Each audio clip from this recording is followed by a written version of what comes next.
دجل و فریب کا فتنہ ہے۔ دجل کے معنی دھوکہ دینا، جھوٹ بولنا، سچ کو جھوٹ، جھوٹ کو سچ کہنا، رات کو دن، دن کو رات کہنا، حقائق کو الٹ پلٹ دینا، جو لوگ اچھے ہیں انہیں برا کہنا، جو برے ہیں ان کو اچھا کہنا، جو امن پسند ہیں ان کو دہشت گرد کہنا، جو دہشت گرد اور غنڈے بدماش ہیں ان کو امن پسند قرار دینا، جو شرابی کبابی جواڑی ہیں ان کو اچھا شہری قرار دینا، جو اچھے شہری ہیں ان پر الزامات تھوپنا، یہ دجل ہے، یہ فریب ہے، یہ ملمہ کاری ہے، یہ دھوکے بازی ہے۔ آج کا میڈیا اسی کام میں لگا ہوا ہے کیونکہ وہ دجالی میڈیا ہے۔ آج کی حکومت یہی کر رہی ہے کیونکہ وہ دجالی حکومت ہے۔ آج کا بین الاقوامی ادارہ یونائٹڈ نیشنز آرگنائزیشن یہی کر رہا ہے کیونکہ وہ دجالی ادارہ ہے۔ اس سے پہلے لیگ آف نیشنز کا ادارہ دجالی ادارہ تھا۔ سلامتی کونسل کے فیصلے امن و سلامتی کو غارت کرنے کے لیے ہوتے رہے۔ کبھی عراق پر بمباری کر کے 15 لاکھ انسانوں کو ختم کر دیا گیا، کبھی افغانستان پہ بمباری کر کے 15 لاکھ انسانوں کو ذبح کر دیا گیا، نیست و نابود کر دیا گیا، اور ابھی تازہ سیریا میں 6 سال کے اندر 10 لاکھ انسانوں کو ختم کیا گیا۔ یہ سلامتی کونسل اور اس سے وابستہ اداروں کے دجالی فتنے ہیں۔ دنیا میں جو بھی اس وقت ادارے ہیں، ورلڈ بینک دجالی بینک ہے، اور UN دجالی ادارہ ہے، اس سے وابستہ جتنی حکومتیں ہیں دجالی حکومتیں ہیں، میڈیا الیکٹرانک ہو یا پرنٹ ہو دجالی میڈیا ہے۔ اور دجل و فریب میں یہ نہیں ہوتا کہ حق ختم کر دیا جائے، حق کو نیچے دکھایا جاتا ہے، حق کو ذلیل کیا جاتا ہے، حق کو تاریک کرنے کی کوشش کی جاتی ہے۔ لہذا آپ مثلا دیکھتے ہیں اردو اخبارات کے دجالی نظام کو کہ ایک طرف نبی کا تذکرہ بھی ہے، سیرت النبی کے جلسے کی رپورٹ بھی ہے، اور اس کا عنوان بھی ہے، اور تقوی پر مضمون بھی ہے، اور فلمی دنیا کی خبریں بھی ہیں، اور ننگی عورتوں کی تصویریں بھی ہیں، اور پلیئرز کو ہیرو بنا کر پیش بھی کیا جا رہا ہے، اور جھوٹی خبریں بھی دی جا رہی ہیں، اور غلط اعلانات بھی ہو رہے ہیں۔ یہ سب ہے، یہی جو خلط ملط ہوتا ہے، یہی جو معجون مرکب ہوتا ہے، اسی کا نام دجل ہے، اسی کا نام فریب ہے، اسی کا نام مغالطہ انگیزی ہے۔ کل کا کل سیاہ ہو تو سیاہ ہے، کل کا کل سفید ہو تو سفید ہے، سفید بھی ہو سیاہ بھی ہو، کبھی یہ رنگ کبھی وہ رنگ، تب یہ دجل ہے، یہ فریب ہے۔ تو موجودہ دنیا دجالی دنیا ہے، اور چھوٹے چھوٹے دجالوں کے بارے میں نبی پاک نے فرمایا تھا کہ قیامت تک 30 دجال ہوں گے۔ ہر دجال دعویٰ کرے گا کہ میں نبی ہوں۔ مرزا غلام احمد قادیانی دجال تھا، اور جس نے بھی کسی بھی خطے میں دعویٰ کیا میں نبی ہوں، میں مہدی ہوں، میں مسیح ہوں۔ آج کل کا ایک لونڈا لپاڑیا شکیل دعویٰ کرتا ہے میں مہدی ہوں یا مسیح ہوں، وہ دجال ہے۔ اس طرح جتنے بھی لوگ ماضی میں پیدا ہوئے، آج موجود ہیں، کل موجود ہوں گے، جو حقیقی مہدی نہیں، حقیقی عیسیٰ نہیں، وہ سب دجال ہیں۔ وہ چھوٹے چھوٹے دجال ہیں جو بڑے دجال کا انتظام کر رہے ہیں، اس کی تیاریاں کر رہے ہیں، اور سب سے بڑے پیمانے پر دجال کی تیاری سرزمین فلسطین پر اسرائیل کے نام سے شہر یروشلم میں کی جا رہی ہے۔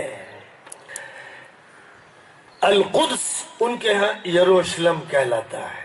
اور القدس وہ شہر ہے جہاں حضور پاک علیہ السلام نے تمام انبیاء کی امامت فرمائی تھی، قیادت فرمائی تھی، سیادت کا سکہ روا ہوا تھا۔ وہ جو مقام ہے وہاں پر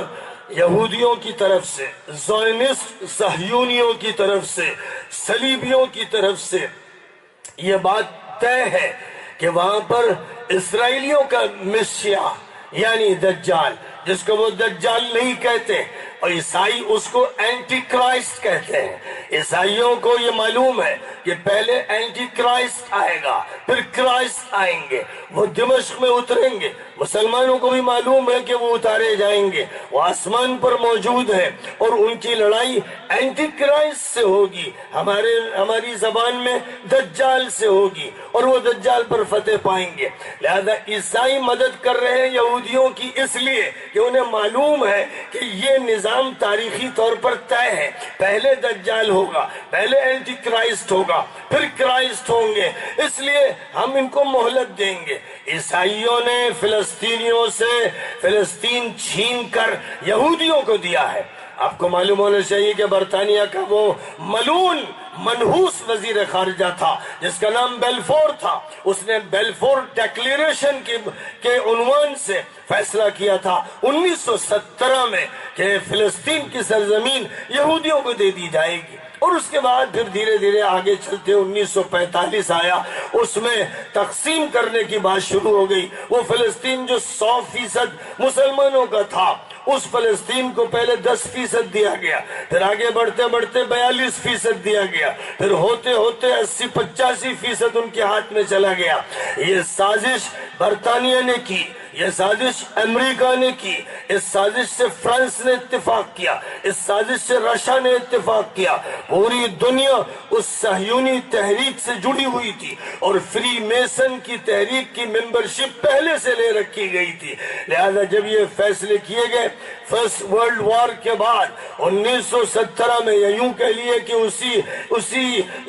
جنگ کے دوران یہ فیصلہ بیلفور کی طرف سے کیا گیا تھا کہ یہ علاقہ دیا جائے گا، اور یہودیوں کا بڑا لیڈر روتشیلڈ اس فیصلے کے کروانے میں بہت بڑا دخیل انسان رہا ہے، اور صہیونیت کا بانی ہرزل، اس نے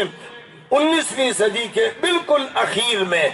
سوئٹزرلینڈ کے شہر میں ایک بڑی کانفرنس کی تھی جس میں یہ فیصلہ لیا گیا تھا کہ ہم پوری دنیا کو کیپچر کریں گے، ہم دنیا کے سونے پر قبضہ کریں گے، ہم دنیا کے میڈیا کو اپنے ہاتھ میں لیں گے، ہم دنیا کے ملکوں میں جمہوریت کے نام سے توڑ پھوڑ کروائیں گے، ہم ان کی ترقی کو 10 سال 15 سال جب چاہیں گے پیچھے ڈھکیل دیں گے، ہم کھیلوں کے میدان میں نوجوانوں کو پھنسا دیں گے، کھدا دیں گے، ان کو جہاد یا کسی بھی جہادی تحریک یا کسی بھی تعمیری تحریک سے ہٹا دیں گے، ہم ان کو الجھا کر کامنٹری میں مشغول کر دیں گے یا سیکسول جذبات میں مشغول کر دیں گے، ہم بالی ووڈ بنوائیں گے، ہم ہالی ووڈ بنوائیں گے، ہم فلم کے پروڈکشن کے نظام کو چلائیں گے۔ ہرزل کی قیادت میں سوئٹزرلینڈ میں یہ کانفرنس منعقد کی گئی تھی جس میں عالمی سطح پر یہ فیصلے لیے گئے تھے، اور 1917 میں ڈکلیریشن بالفور کی طرف سے فلسطین کی سرزمین کو یہودیوں کے حوالے کرنے کا ہو گیا، اور پھر 2-3 دہائیاں گزری، یہاں تک کہ 1948 میں یہودیوں کی مملکت اسرائیل فلسطین کے سینے پر قائم کر دی گئی۔ فلسطینیوں سے مکانات لے لیے گئے، زمینیں لے لی گئیں، کھیت لے لیے گئے، باغ لے لیے گئے، ان کو مار مار کے بھگایا گیا، شہید کیا گیا، ہاتھ پیر توڑے گئے، جیلوں میں ڈالا گیا۔ یہ ظلم ہوتا رہا، 48 سے پہلے بھی ہوتا رہا، اور 48 کے بعد جب اسرائیلی سلطنت قائم ہو گئی تب دھڑلے سے ہوتا رہا، وہی ہوتا رہا جو روہنگیا میں ہو رہا ہے اور ابھی ہو چکا ہے، جو وہاں ہوتا رہا، اور جو کسی بھی ظالم ملک میں فسادات کی شکل میں نظر آتا ہے کہ گاجر مولی کی طرح انسانوں کو وحشی درندے قاتل کاٹ کے پھینک دیتے ہیں، یہ سارا عمل اسرائیل کی سرزمین سے ہوتا رہا۔ اور اس سے